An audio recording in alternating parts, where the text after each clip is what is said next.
ಬಂಧುಗಳನ್ನ ಈ ವೇದಿಕೆಗೆ ವೆಲ್ಕಮ್ ಮಾಡ್ಕೊತಾ ಇದ್ದೇನೆ. ಅವರನ್ನ ಈ ಕಾರ್ಯಕ್ರಮಕ್ಕೆ ಆಹ್ವಾನಿಸಲಿಕ್ಕೆ, ಈ ಕಾರ್ಯಕ್ರಮಕ್ಕೆ ಸ್ವಾಗತ ಮಾಡಲಿಕ್ಕೆ ನಮ್ಮ ಕಾಲೇಜಿನ ಹಿರಿಯ ಉಪನ್ಯಾಸಕರಾದ ಶ್ರೀ ಎಂ ಪಾಟೀಲ್ ಅವರನ್ನ ವೆಲ್ಕಮ್ ಮಾಡ್ಕೊತಾ ಇದ್ದಾರೆ ವೇದಿಕೆಗೆ.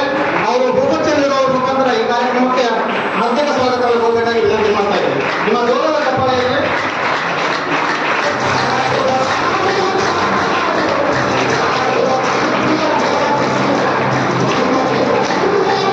ಸಂಕ್ಷಿಪ್ತವಾಗಿ ಮತ್ತು ವ್ಯವಸ್ಥಿತವಾಗಿ ಪ್ರಾಸ್ತಾವಿಕ ನುಡಿಗಳನ್ನಾಡಿರ್ತಕ್ಕಂಥ ಡಾಕ್ಟರ್ ಎಂ ಅಂಬರೀಶ್ ಅವರಿಗೆ ಹೃದಯಪೂರ್ವಕವಾಗಿರ್ತಕ್ಕಂಥ ಧನ್ಯವಾದಗಳು.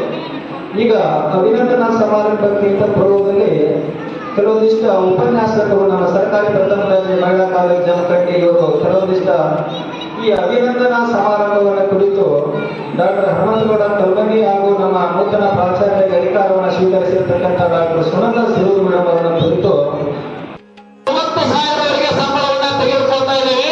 ಆ ಎಲ್ಲ ಕೀರ್ತಿ ಹನುಮಂತಗೌಡ ಕಲ್ಬಣಿಯವರಿಗೆ ಸಲ್ಲತ್ತೆ ಅಂತಕ್ಕಂಥ ಮಾತನ್ನ ನಾನು ಈ ಸಂದರ್ಭದಲ್ಲಿ ಹೇಳ್ತಾ ಇದ್ದೇನೆ. ನಾವ್ಯಾರು ಕೂಡ ಮರಿಬಾರ್ದು.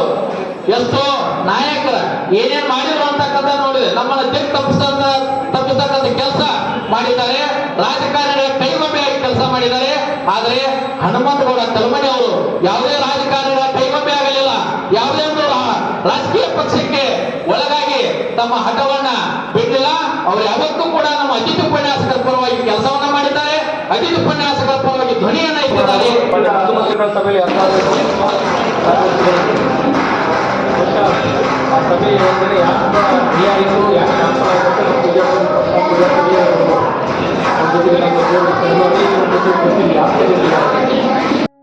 ಯಾವ ಪದಗಳಿಂದ ಹೊರಡಬೇಕಾ ಗೊತ್ತಿಲ್ಲ ನನಗೆ.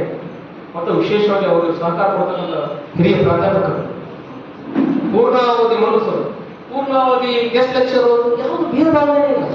ಇದು ಬೇಕು ಸರ್ ನಮ್ಮಲ್ಲಿ. ಈ ಪ್ರೀತಿ ಮಮತೆ ಇದೆಯಲ್ಲ, ಇದು ಇದ್ರೆ ಮಾತ್ರ ಆ ಕಾಲೇಜು ಒಳ್ಳೆ ರನ್ ಆಗ್ತದೆ. ವಿದ್ಯಾರ್ಥಿಗಳು ಖುಷಿ ಪಡ್ತಾರೆ. ನಿಮ್ಮಿಂದ ಒಳ್ಳೆ ಪಾಠ ಪ್ರವಚನ ಆಗಲಿಕ್ಕೆ ಖುಷಿ ಆಗ್ತದೆ. ಇಂಥ ಕಾಲೇಜುಗಳನ್ನ ನೀವು ಪಡೆದ ಪುಣ್ಯ ಅಂತ ನಾನು ಭಾವಿಸ್ತೇನೆ. ಪಾಟೀಲ್ ಸರ್, ನಿಮ್ಮೆಲ್ಲ ಟೀಮ್, ಅಂಬ್ಲಿಯವರೇ, ಆಲ್ಮೋಸ್ಟ್ ಸರ್ ಅವರು ಬೆಳೆದ ಇನ್ನೂ ಅನೇಕ ಎಲ್ಲ ಟೀಮ್ ಅಂತ ಪ್ರಾಕ್ಟೀಸ್ ನಾನು ದಿನಾಂಕ ಹಾವೇರಿ ಕಾಲೇಜಲ್ಲಿ ಮೇಡಮ್ ಅಲ್ಲಿ ಏನ್ ಮಾಡಿದ್ದಾರೆ ಅಂತಂದ್ರೆ ನಮ್ಮ ಶಕ್ತಿರ್ ಅಂತ ಹೇಳಿ ಬಿಜಾಪುರದ ಪಾಠ ಮಾಡ್ತಾರೆ ಮೇಡಮ್. ಒಬ್ಬ ಹಾಸನದಿಂದ ಲೊಕೇಶನ್ ಅಂತ ಬಂದಿದ್ದಾರೆ. ಮೇಲ್ ಆಫೀಸರ್ ಕೇಳಿ ಒಂದೇ ಒಗ್ಗಟ್ಟು ಬಹಳ ಮುಖ್ಯ. ಆದ್ಮೇಲೆ ನಿಮ್ಮೆಲ್ಲರ ಸಹಕಾರ ಇದ್ರೆ ನಾನು ಖಂಡಿತ ನಾನು ಮುಂದುವರಿತೇನೆ. ನನ್ನ ಛಲ, ನಮ್ಮ ಬದ್ಧತೆ ಸಿಗ್ಬೇಕು. ಇವು 40 ವರ್ಷದಿಂದ ತೆಗಿವಾ. ಈ ಒಂದು ನನ್ನ ಈ ಮಾತನ್ನ ಮಾನ್ಯ ಕಾನೂನು ಸಚಿವರು ಕೂಡ ನಿನ್ನೆ ಕೂಡ ಗಮನ ತಂದಿದ್ದೇನೆ. ಅಭಿವೃದ್ಧಿಗಾಗಿಯೇ ಶ್ರಮಿಸುವಂತ ಉಪನ್ಯಾಸಕರು ಸಾಕಷ್ಟು ಜನ ಇದೆ. ಎಲ್ಲರೂ ಮಾಡ್ತೀರಿ. ಯಾರು ಹೇಳಿದ್ರೇನೋ, ಯಾರು ಬಂದ್ರೇನೋ, ಯಾರು ಹೋದ್ರೇನೋ, ನಿಮ್ಮ ಕ್ಲಾಸ್ ಆಯ್ತು, ನೀವಾಯ್ತು, ನಿಮ್ ಪಾಠ ಆಯ್ತು ಮಾಡ್ಕೊಂಡು ಹೋಗುವಂತವ್ರು ಬಹಳಷ್ಟು ಜನರಿದಾರ. ಬೆರಳೆಣಿಕೆಯಲ್ಲಿ ಮಾತ್ರ, ಬೆರಳೆಣಿಕೆಯಲ್ಲಿ ಅಂದ್ರೆ 100ಕ್ಕೆ 1 ಕಾಲೇಜಾಗ 2-3 ಇರ್ತಾರ. ಈಗ ಮನಿ ಹೆಂಗಿರ್ತೈತಿ ಅಂತಂದಾಗ ಹಂಗೆಲ್ಲ ಅದ್ರಂಗಿರೋದು. ಈಗ ಮನಿ ಅಂದಾಗ 5 ಮಂದಿ ಅಂತಂಬ್ರು ಇದೀವಿ ಅಂತಂದಾಗ ಆ 5 ಮಂದಿ ಅಂತಂಬ್ರೊಳಗೆ ಎಲ್ಲರೂ ದುಡಿಯೋರು ಇರಂಗಿಲ್ಲ. ಅದ್ರಾಗ 1-2 ಮಹಿಳೆಯರು ಇರ್ತಾರ, ಮತ್ತೆ ಅವರ ಟಬರ್ ಮಾಡೋರು ಇರ್ತಾರ. ಅವಾಗ ಅಲ್ಲಿ ಏನಾಗ್ತದ, ಹೆಂಗಾದ್ರೂ ಅದನ್ನ ನಿಭಾಯಿಸ್ಕೊಂಡು ಹೋಗ್ಬೇಕಾಗ್ತದೆ.